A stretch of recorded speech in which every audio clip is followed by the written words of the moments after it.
So ayan, let's go mga idol. Ipapasilip ko sa inyo ang kagandahan ng resort na aking pinagtatrabuhan ngayon dito sa Batangas. Ang pangalan ng resort ay Altamari. Let's go!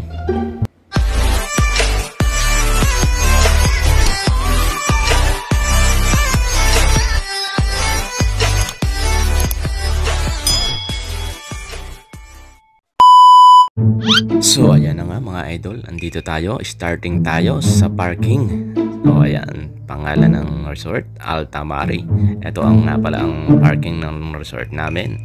So kung mapapansin nyo, ayan, napakaganda ng view sa taas pa lang.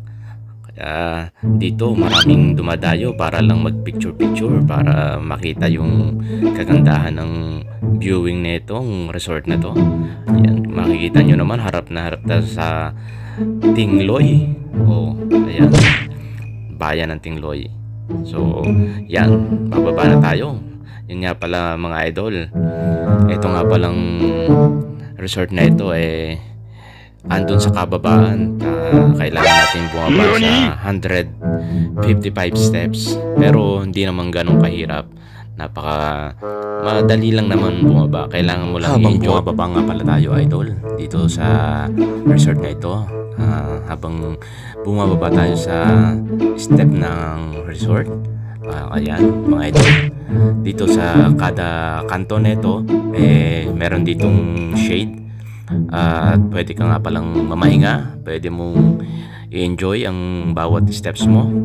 Hindi mo naman kailangan na magmadali para lang bumaba or umakyat. Kailangan lang na talagang dahan-dahan lang. Dahil kung bibilisan mo talagang baka mahingal ka. Kahit nga kami medyo sanay na, talagang nakakapagod pa rin umakyat pa ba dito. Alam nyo naman, syempre dito nga sa resort na ito, ito yung medyo mahirap na part. Kaya nga ikaw nga kailangan mo magdahan-dahan. Pero pag andun ka na naman sa baba, talagang sinasabing worth it naman yung pagbaba mo, dahil sa ganda ng viewing sa baba. Ay naku mga idol, sinasabi ko sa inyo, hindi kayo magsisisi. At marami din naman nakapagpapatunay ng mga bisita namin na talagang napakaganda ng resort na ito. Pinagmamalaki ng Altamari ang viewing sa baba. Kaya mga idol, ayan, medyo malapit-lapit na tayo. Kaya wag kayong bibitiw at talagang para makita nyo ang kabuuan ng resort na ito, dahil kailangang maipasilip ko sa inyo ito at makita ninyo na hindi talaga magsisisi ang pupunta dito. So ayan mga idol, kita nyo naman dito pa lang talaga namang ang viewing. Siya nga pala mga idol, meron nga pala tayong boat transfer kung sakaling nahihirapan yung mga bisita namin na bumaba at umakyat. Inihahatid namin dun sa mabababang lugar, dun sa tinatawag na mainit, or kaya naman dito sa San Teodoro. So dadalhin namin doon para pick upin ang aming speedboat. Kasi dadalhin dito sa resort. So ayan, hindi na sila aakyat pa or maghahagdan-hagdan pa na mataas. Pwede na silang mag-boat transfer. Kaya yung iba nagbo-boat transfer para hindi na sila mahirapan. So kung kayo'y pupunta nga pala dito at medyo oldies na or maedad na, at or kaya naman hindi mo kayang maglakad ng napakatarik, pwede naman kayong mag boat transfer. Meron naman po tayong speedboat para i-transfer kayo sa mainit para dalhin dito para kayo na nga pala sa baba ng resort mismo kayo ihahatid. So ayan na mga idol, meron na nga pala kami ditong swimming pool. Kung sakaling medyo malakas yung dagat, pwede ditong mag-swimming sa aming swimming pool. Napakaganda man swimming pool na yan. Merong may pangbata na size na pangbata at may size na pang matanda. Kung medyo hindi marunong maglangoy, pwede naman doon sa mababaw. Ayan mga idol, ang mga kwarto-kwarto nga pala. Maya-maya ipapasilip ko sa inyo ang kwarto at saka ang dining dito, pati mga sulok-sulok ng resort na ito. Ipapasilip ko sa inyo. Ito nga pala ang hallway na papunta din dito sa kwarto din na ito dito sa new wing na to. Ayan mga idol. Ito nga pala mga idol ang view deck. Ayan, ang view deck na yan. Mismo makaharap ka sa dagat. Yan nga pala kumakain yung mga guests sa umaga at tanghali. Medyo hindi naman na mainit dyan dahil malilim naman yung puno. May puno tayo dyan. Ang yung iba ay talagang dyan nagugustuhan na kumain dahil napakaganda ng view. Ngayong umaga nga pala medyo maganda ang dagat. Banayad na banayad, walang kalon-alon, walang hangin. Napakasarap mag-snorkeling. Kaya naman yung iba, yung guest namin ay talaga namang unlimited snorkeling and kayak dito. Walang humpay na pagkakayak at snorkeling. So ayan mga idol, ito nga pala ang pababa ng ng pagta-time in namin. Yan, dito. Samahan nyo ako dito. Dito nga pala kami nagta-time in. So ayan, ang aming mga time card. Yan. Ipapunch dyan sa aming bandage clock. So ayan mga idol, nakapag-time in na tayo. So ayan, ipapasilip ko na sa inyo mga idol. Ito nga pala ang aming front office. Ayan, dito nga pala tinatanggap yung mga mag-check-in na mga bisita. Dito sila nagre-register. Ayan mga idol. So ito naman, katabi naman ng FO namin ang dining. So ayan, dining po ito. Yan sila kumukuha ng mga amenities.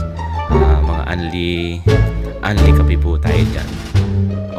So ayan mga idol, makikita ninyo ay talaga naman napakaganda ng aming dining. Yan, may nagkakape na nga pala bisita. Eto nga pala mga idol. Anong masasabi nyo? Diga, dito nga pala makikita yan mga idol sa Sitio Aguada, Barangay San Teodoro, ang Altamari Resort na ito. Madali lang hanapin, basta ika nga inyong i-waste lang ay talaga namang lalabas na sa ating waste. Mga idol, ito na nga pala ang kwarto. So habang sinisitapan aking binidyohan para sa inyo, para makita nyo ang kabuuan ng meron nga pala ditong deluxe. Kung tawagin nila deluxe, meron suite, merong standard. Yan po mga idol. Ang housekeeping nga pala dito mga idol may lalaki at may babae. So ayan mga idol, ito nga pala ang dive shop. Ayan. Ito, bababa tayo dito at papasilip ko sa inyo ang dagat. May white sand po dito sa baba. So hindi na po masyadong ang white sand dahil ito po talaga ay snorkeling area. Medyo bababaw po. Kung low tide ay talaga namang aangat yung bato. Pero may area din naman at talagang pwede kang area dito ay talaga namang diving spot lang at meron naman tayong pwedeng pumunta, island hopping ika nga, punta sa island. At sa island naman talaga naandun makikita nyo ang white sand at marami na magagandang view. Merong sa Sepok, may Isla Sombrero at iba pa. May Masasa, pwede kayong dalhin doon, depende sa gusto nyo puntahan. Pwede namang island hopping na 3 isla yung pupuntahan natin, or 2 isla, or 1 isla lang, depende sa gusto nyo kung saan nyo gustong pumunta. Paiba-iba ng location para ikangang sulit na sulit, ang ganda. Ayan mga idol, ibinidyo ko nga pala ang ikangang hipapawid at talaga naman ako'y natuwa at napakaganda.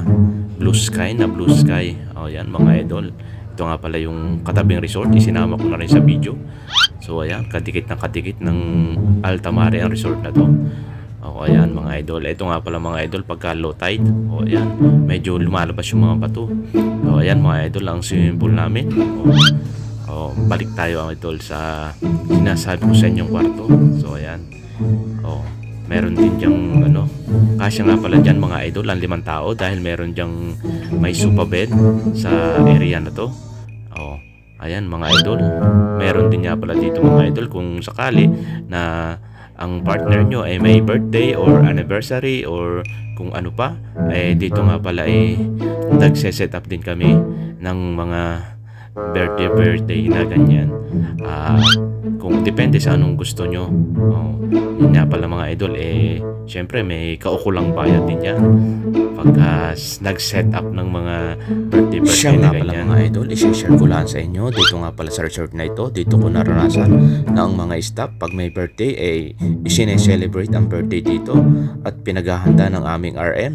Yan, butihing RM namin si Sir Ray. At binibigyan po kayo nga pala ang lahat ng may kaarawan dito. Pagkain. Lahat ng may birthday basta buwan-buwan talaga namang may handaan. Dito ko naranasan ang ganung sitwasyon. Kaya naman big shout out kay Sir Ray. Maraming salamat po. Ito nga pala mga kasama kong staffs. Napakarami namin dito.